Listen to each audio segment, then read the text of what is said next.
Bachelor Engineer Salrgai, Public Works Department, Tai, the Institution of Engineer, Tripura Bete Kathalai, Takar Mumbai, Dini Funkasangni Kasang Himbotok Sotaka. Himbotogo Manjaka Kuchugrung Naikuni Montri Kishur Borman, Deputy Secretary Government of Tripurani, Eba Chief Engineer Rajiv Debormano Khobai, Engineer Promananda Sarkar, Benaji, Akoshpura. Or Shalni Pungni Kasang Himbotogo, Institute ni Engineer, Poritonai of Bohino Manjaka, or Salo Agortolani Ojento Palace Biskang Simi, Pungni Kasang Himbotok, Tengai Agortolani, Kurung Lahar Himlai Tesha Hanohai, Ojento Palace Biskang of Haibatak Pakia. Engineering Day, এটাকে পালন করতে আমরা সবাই জানি যে একজন মহান ভারতীয় যিনি এই ক্ষেত্রে দৃষ্টান্ত স্থাপন করেছেন এবং আমাদের জাতি গঠনেও উনি পথ প্রদর্শন করেছেন তারও আজকে জন্মদিন স্যার মুখ্য গুন্ডম বিশ্বেশ্বরিয়া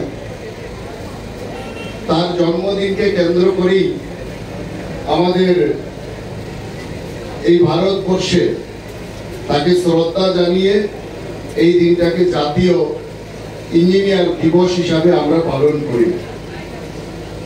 স্যার বিশ্বেশ্বরিয়া কেবল একজন ইঞ্জিনিয়ার ছিলেন না, তিনি ছিলেন একজন দূরদর্শী, একজন চিন্তক এবং আমাদের জাতীয় উন্নয়নের একজন রূপকার। মাইজোরে কৃষ্ণরাজ সাগর বাঁধ নির্মাণ, বিশ্বেশ্বরাইয়া আয়রন অ্যান্ড স্টিল প্ল্যান্ট প্রতিষ্ঠা এবং আধুনিক শিল্পায়নের স্বপ্ন বাস্তবায়নের মাধ্যমে তিনি আমাদেরকে শিখিয়েছেন যে কঠোর শৃঙ্খলা, কর্মনিষ্ঠা ও উদ্ভাবনেই আমাদের জাতিকে এগিয়ে নিয়ে যেতে পারে। কিন্তু আমরা যদি সেই ভারতবর্ষের কথা ভাবি, যে ভারতবর্ষ সম্পর্কে একসময় বলা হয় যে বলো বলো বলো সবে শতবীরা বেনু রবে, ভারত আবার জগৎ সবাই শ্রেষ্ঠ আসন রবে।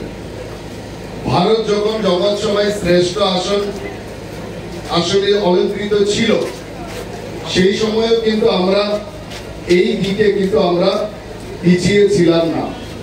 ভারতের প্রকৌশল ঐতিহ্য কেবল আধুনিক যুগে সীমাবদ্ধ ছিল তা কিন্তু নয়।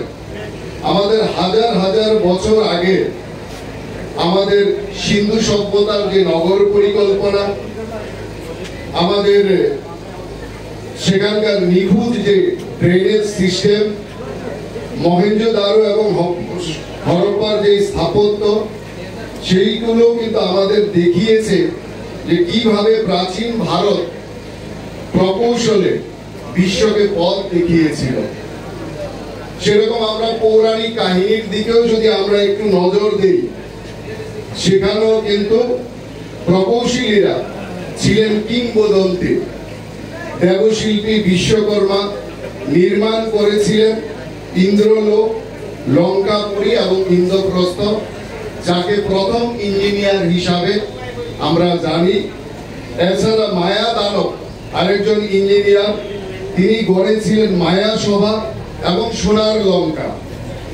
নল এবং নীল রামায়ণের যুগে আমরা জানি নির্মাণ করেছিলেন সমুদ্রের উপর রাম সেতু। এমনকি পুষ্পক রথ ছিল আধুনিক আমাদের যে বর্তমান বিমান, সেই বিমানের পরিকল্পনা।